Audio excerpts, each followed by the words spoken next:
사랑하는 성도 여러분, 사람의 믿음은 언제 가장 잘 드러날까요?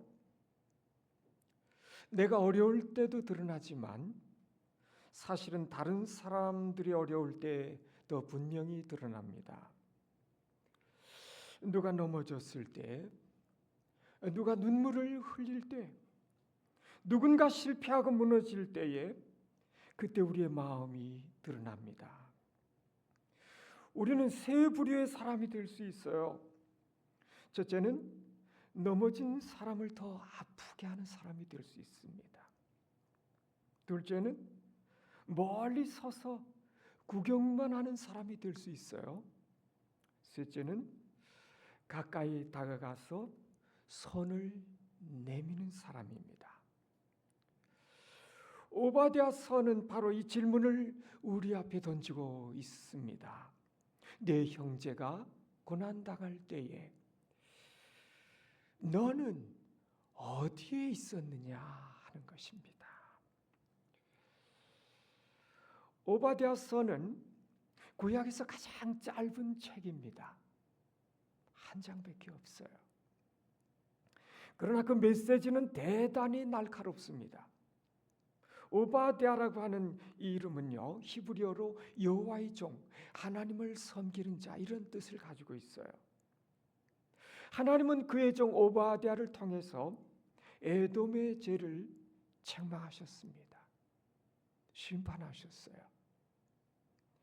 그리고 결국은 선민 자기 백성 이스라엘을 다시 회복시키신다고 하는 회복의 메시지, 희망의 메시지가 또 이 책에 담겨 있습니다. 에돔은 누군가요? 에돔은 에서의 후손입니다.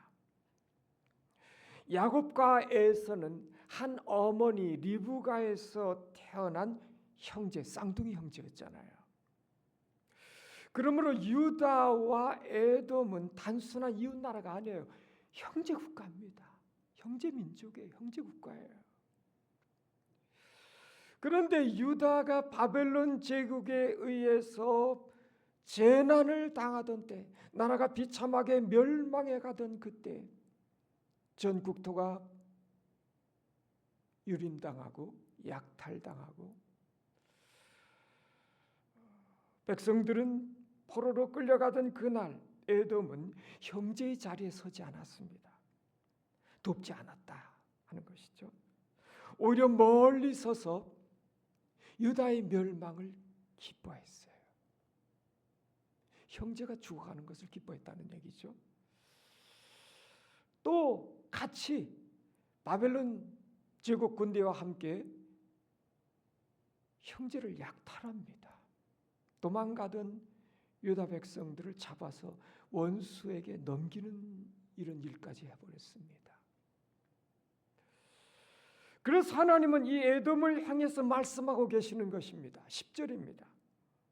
내가 내 형제 야곱에게 행한 파악으로 말미암아 부끄러움을 당하고 영원히 멸절하리라. 첫째로 교만은 고난 받는 자를 보지 못하게 해요. 고난을 못 보게 합니다. 3절을 보세요. 너의 마음의 교만이 너를 속였도다. 바위 틈에 거주하며 높은 곳에 사는 자여, 내가 마음에 이르기를 누가 능히 나를 땅에 끌어내리겠느냐. 에돔은 지리적으로 있죠. 매우 견고한 곳에 위치해 있었어요. 높은 바위산, 이 험한 요새가 그들을 둘러싸고 있었습니다. 그래서 그들은 스스로 안전하다고 생각했습니다. 누가 감히 우리를 침략해오랴, 누가 감히 우리를 끌어내릴 수 있으랴. 이것이 에돔의 마음이었어요. 그러나 하나님은 말씀하십니다. 너의 마음의 교만이 너를 속였도다. 이 교만은 참 무서운 죄입니다. 왜냐하면 교만은 먼저 자기 자신을 속입니다. 교만한 사람은 자신이 교만한 줄을 몰라요. 냉정한 사람은요, 자신이 냉정한 줄 몰라요. 방관하는 사람은 자신이 죄를 짓는다고 생각지 않아요. 에돔은 높은 곳에 있었지만 하나님 앞에서는 이미 낮아지고 있었습니다. 에돔은 안전하다고 생각했지만 높은 바위에 산 것이 아니었습니다. 문제는요, 그들의 마음이 하나님보다 높아진 것이었습니다. 성도 여러분, 교만은 타인의 고난을 못 보게 합니다. 마음이 높아지면요, 다른 사람의 눈물이 작아 보여 별거 아닌 것 같이 생각이 돼요. 내가 가진 것이 많으면 없는 사람들의 고통이 과장처럼 느껴집니다. 내가 건강하면요, 아픈 사람의 하루가 얼마나 긴지를 몰라요. 내가 평안하면 고난 중에 밤이 얼마나 어두운지를 몰라요.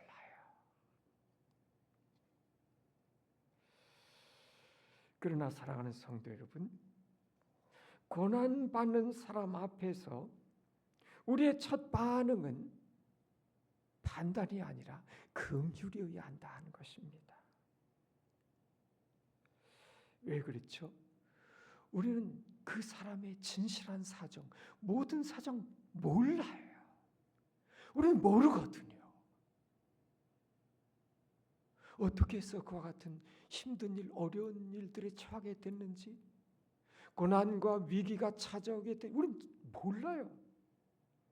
그 사람이 왜 넘어졌는지, 그 사람이 어떤 인생의 가슴 아픈 밤을 지나왔는지, 어떤 눈물로 여기까지 왔는지 우리는 다 몰라요. 그래서 성도는 함부로 판단해서는 안 된다는 것입니다. 판단 대신에 먼저 다가가야 한다는 것이죠. 먼저 들어봐야 돼요. 먼저 그 사람의 이야기를 들어봐야 돼요. 그 사람의 살아온 지난 날의 인생의 이야기를 들어봐야 돼요.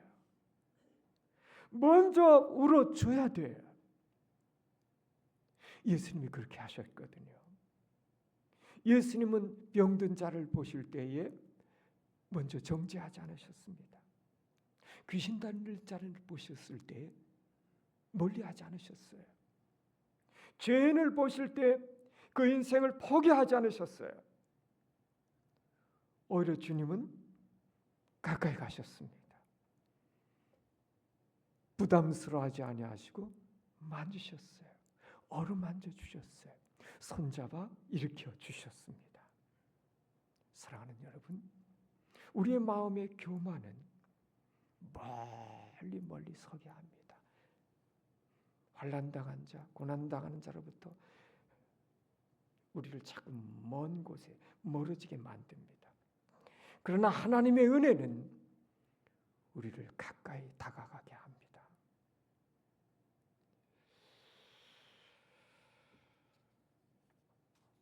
둘째로, 형제의 고난을 외면하는 것은 하나님 앞에서 죄라고 하는 것입니다. 오바댜서에서 가장 무거운 부분이 10절부터 14절까지입니다. 하나님은 에돔이 무엇을 잘못했는지를 구체적으로 말씀하고 계십니다. 그들은 4가지 죄를 졌습니다. 첫째, 방관했어요. 11절은 에돔이 멀리 섰던 날을 말씀하고 있습니다. 예루살렘이 무너지고 이방의 군대들이 성난 사자처럼 예루살렘 성문을 향하여 물밀들 밀려 들어올 때에 유다 백성들이 비참한 포로가 되어 끌려가던 그 날에 에돔은 멀리 서 있었습니다. 발짱 끼고 바라보고 있었습니다. 가까이 다가오지 않았어요. 손 내밀어 주지 않았습니다. 둘째로, 그들은 기뻐했습니다. 12절은 내 형제의 날 곧 그 재앙의 날에 방관하지 말며 유다 자손이 패망하는 날에 기뻐하지 말라고 말씀합니다. 주의 말씀이거든요. 기뻐했다는 얘기입니다. 유다의 멸망을 손뼉치고 기뻐했다는 얘기입니다. 여러분, 다른 사람의 불행을 마음속으로 은근히 기뻐하는 것, 경쟁자의 실패를 보며 안심하는 것, 다른 사람의 아픔을 내 우월감의 재료로 삼는 것, 이거 하나님 앞에 악한 것입니다. 내가 거꾸로 그 입장에 한번 서 있다고 생각해 보세요. 내가 거꾸로 그 힘든 입장에 내가 서 있는데 누군가 나를 향해서 그런 생각, 그런 마음을 가지고 있다고 생각해 보세요. 이건 너무너무 힘든 거예요. 더 힘든 거예요. 셋째는 약탈을 했습니다. 13절은 에돔이 유다의 재물에 손을 대었다고 말씀하고 있어요. 그러니까 남이 고난당한 틈을 타서 자기 이익을 챙겨버린 것입니다. 고난받는 자를 돕기는커녕 그 약함을 이용해서 자기 이익을 취해버린 것입니다. 인간은 이렇게 악해질 수 있어요. 넷째, 도망자를 넘겨줬습니다. 14절은 그들이 길목을 지키며 도망하는 남유다 백성들을 막았습니다. 살아남은 자들을 원수 바벨론 제국에게 넘겼다는 얘기입니다. 이것은 단순한 무관심을 넘어선 너무너무 잔인한 행동입니다. 여기서 우리는 중요한 진리를 배워요. 죄는 악한 일을 적극적으로 행하는 것만이 아니다. 해야 할 선을 하지 않는 것도 죄다 하는 것입니다. 야고보 4장 17절은 이렇게 말씀하죠.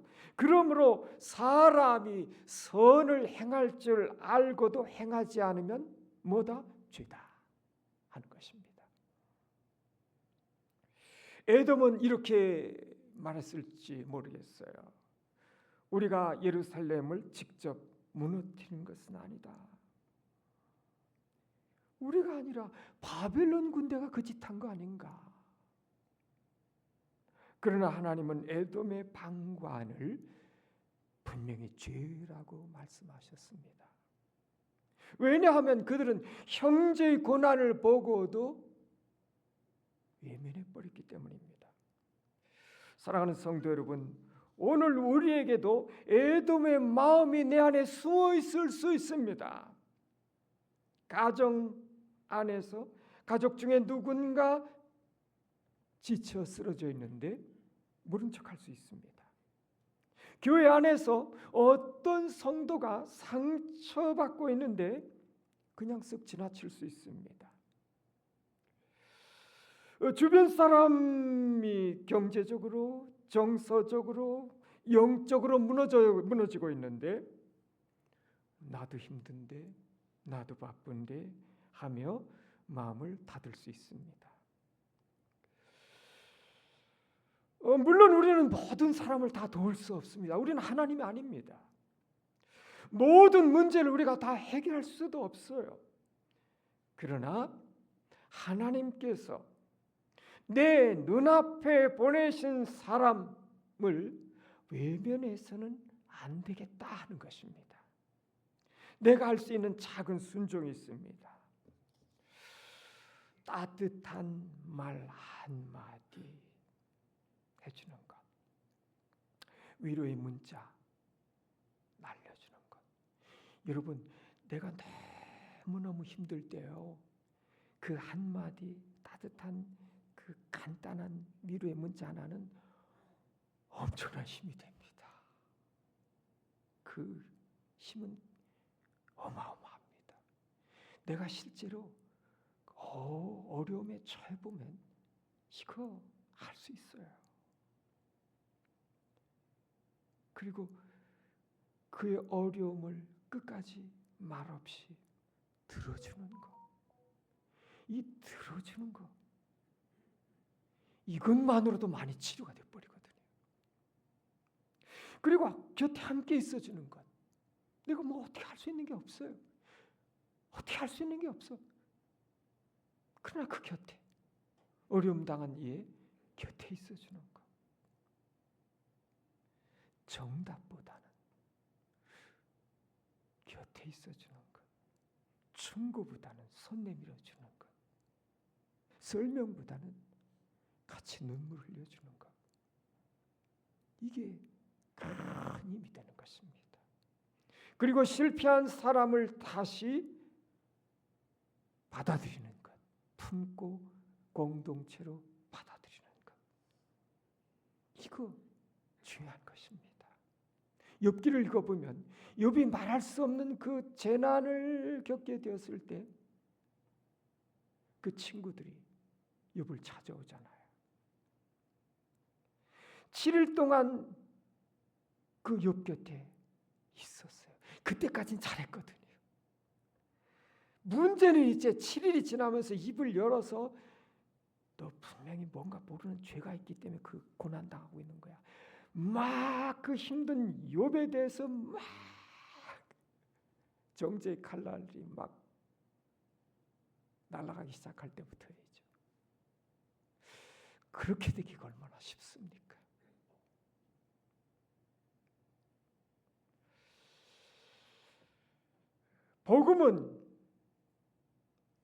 그런데 복음은, 예수 그리스도의 복음은 우리에게 더 깊은 이유를 던져주고 있습니다. 예수님이 우리를 그렇게 도우셨기 때문입니다. 주님은 우리의 고난을 하늘에서 멀리 내려다 보신 분이 아니셔요. 주님은 우리의 고난 속으로 들어오셨습니다. 성육신.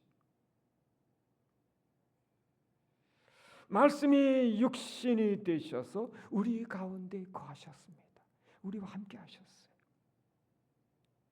죄와 사망 아래 신음하던 우리 곁으로 내려오셨습니다. 그리고 십자가에서 우리의 죄와 수치와 심판을 대신해서 짊어져 버리셨습니다.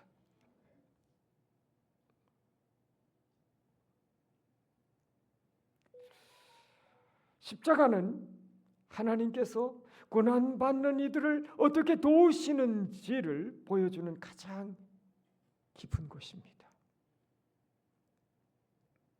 예수님은 선한 사마리아인 그 비유에서 강도 만난 자, 많은 사람들이 그냥 지나가잖아요. 제사장 지나가고 레위인 지나가고. 그런데 유대인들이 멸시하고 상종하지도 않던 그 사마리아인 한 사람이 다가와서 그를 나귀에 싣고 주막에 가서 주막 주인에게 부탁하죠. 돈을 주면서.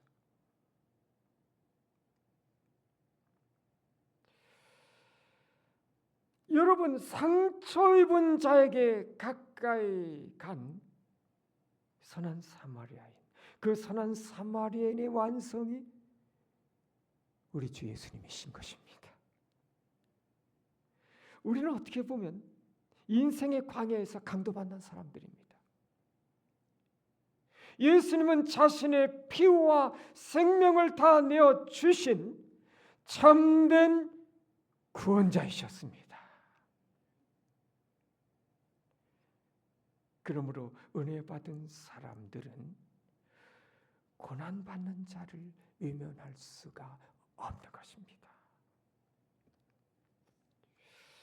15절, 하나님은 고난받는 자를 회복하시고 그의 나라를 세우십니다.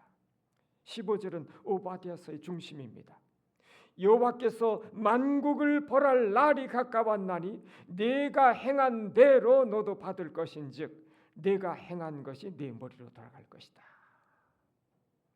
성경은 여호와의 날을 말씀하고 있습니다. 여호와의 날은 하나님께서 악을 심판하시고 자기 백성을 구원하시는 날입니다.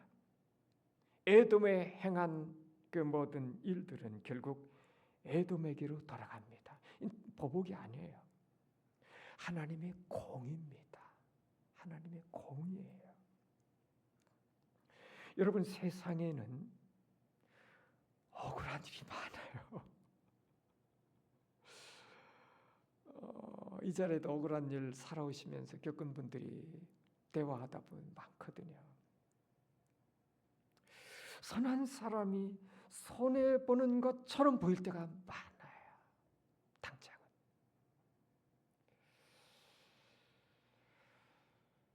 약한 사람은 울고 강자는 웃는 것처럼 보일 때가 있습니다.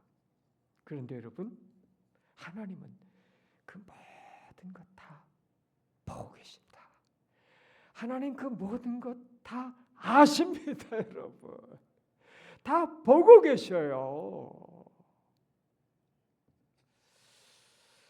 하나님은 외면당한 자의 그 눈물을 보고 계십니다. 억울한 자의 그 영혼의 탄식 소리를 들으십니다. 하나님은 사람들이 잊어버린 그 고통도 다 기억하고 계십니다. 결국은 하나님의 공의가 이루어지는 날이 옵니다.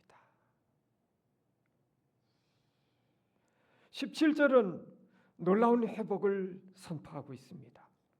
오직 시온 산에 피할 자가 있으려니 그 산이 거룩할 것이요 야곱 족속은 자기 기업을 누릴 것이며.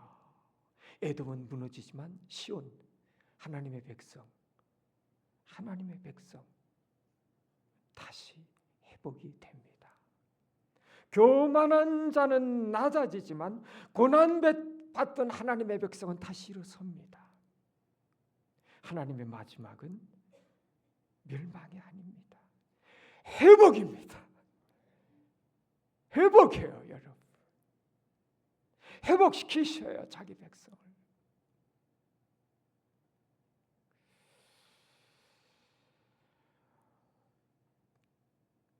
고난의 밤이 길어도 하나님은 자기 백성을 위해서 새벽을 준비하시는 하나님이신 것입니다. 오바댜서는 마지막에 이렇게 끝납니다. 나라가 여호와께 속하리라. 이 말씀은 오바댜서의 절정입니다. 역사의 마지막 주인은 에돔이 아닙니다. 바벨론 아니에요. 힘 있는 제국들 아닙니다. 당장은 보면 로마, 바벨론 제국, 로마 제국, 오스만 투르크, 역사상 수많은 제국들이 일어났잖아요. 그들이 세계의 지배자, 주관자처럼 보였잖아요. 다 사라져가 버렸습니다. 마지막 주인은 여호와 하나님이십니다. 하나님이시여요. 저와 여러분은 이 하나님의 언약 백성들입니다.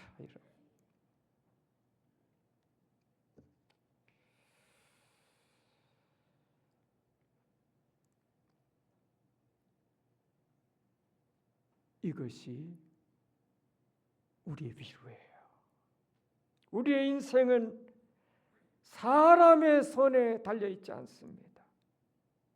교회의 미래도 세상 분위기에 달려있지 않습니다.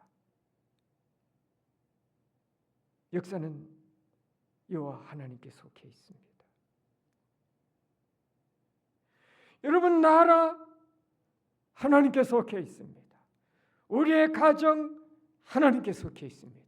우리의 교회 궁극적으로 하나님께 속해 있습니다. 저와 여러분의 남은 생에 여호와 하나님께 속해 있습니다, 여러분.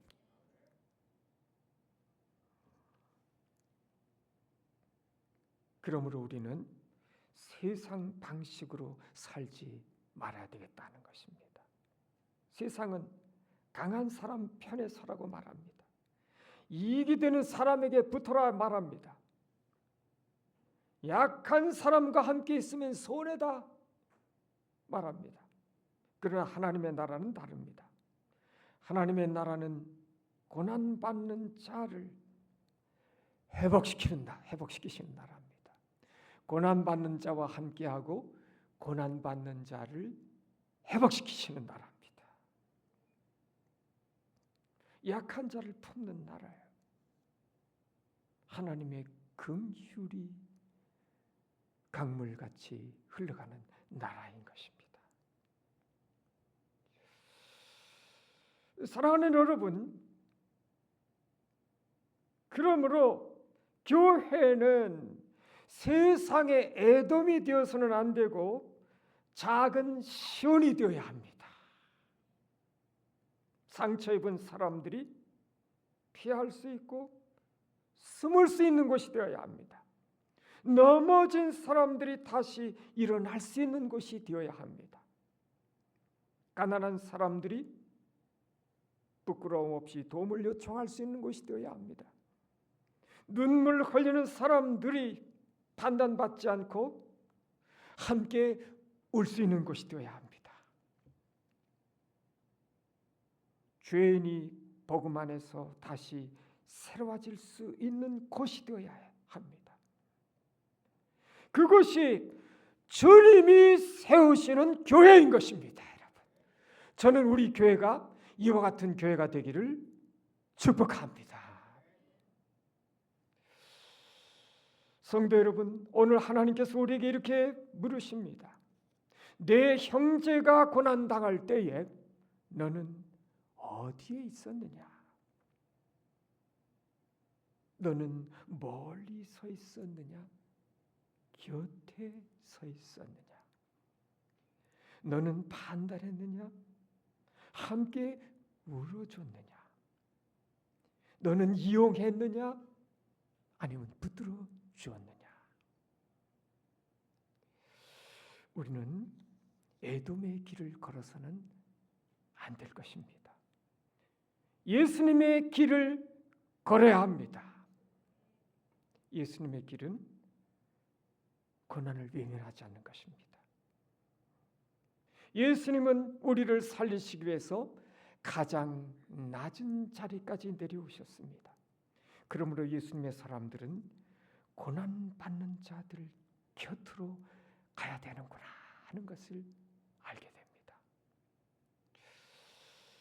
이번 주에 한 사람을 생각했으면 좋겠습니다. 내 주변에 지금 위로가 필요한 사람은 누구일까? 삶이 너무 고달프고 힘들어서 남몰래 눈물 흘리고 있는 지체는 누구일까? 말없이 무너져 내리고 있는 지체는 누구일까? 하는 것입니다. 오늘 내가 해줄 수 있는 작은 순종을 생각해 봤으면 좋겠습니다. 그것은 전화 한 통일 수 있습니다. 전화 한 통. 따뜻한 식사 한 끼일 수 있어요. 성도님, 제가 기도하고 있습니다. 문자일 수 있어요. 병원길에 함께 가는 것이 될 수도 있습니다. 말없이 손을 잡아주는 것이 될 수 있습니다. 그것이 작아 보여도 하나님 앞에서는 결코 작지 않은 것입니다.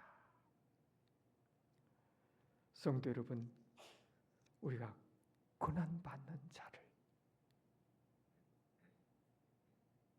외면하지 말고 고난받는 자 곁에 섰으면 좋겠습니다. 우리는 얼마든지 우리 자신이 고난받는 자가 될 수 있거든요. 우리는 또 지난 인생을 보면 얼마나 많은 힘들고 어려운 그 인생의 시간들을 지나왔습니까?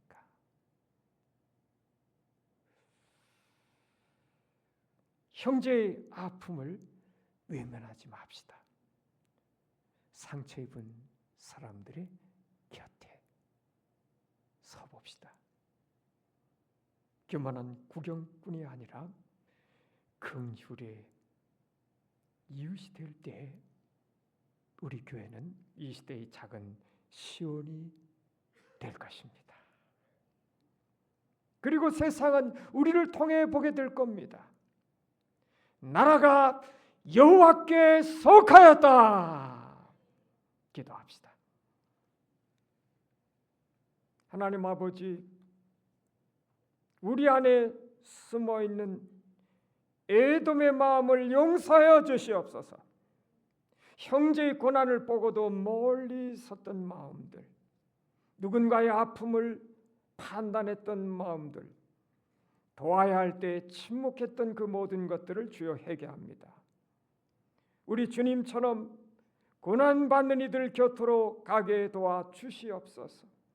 상처 입은 영혼들을 싸매고 낙심한 이들을 일으키며 눈물 흘리는 자와 함께 울 수 있는 그러한 주님의 교회가 되게 도와 주시옵소서.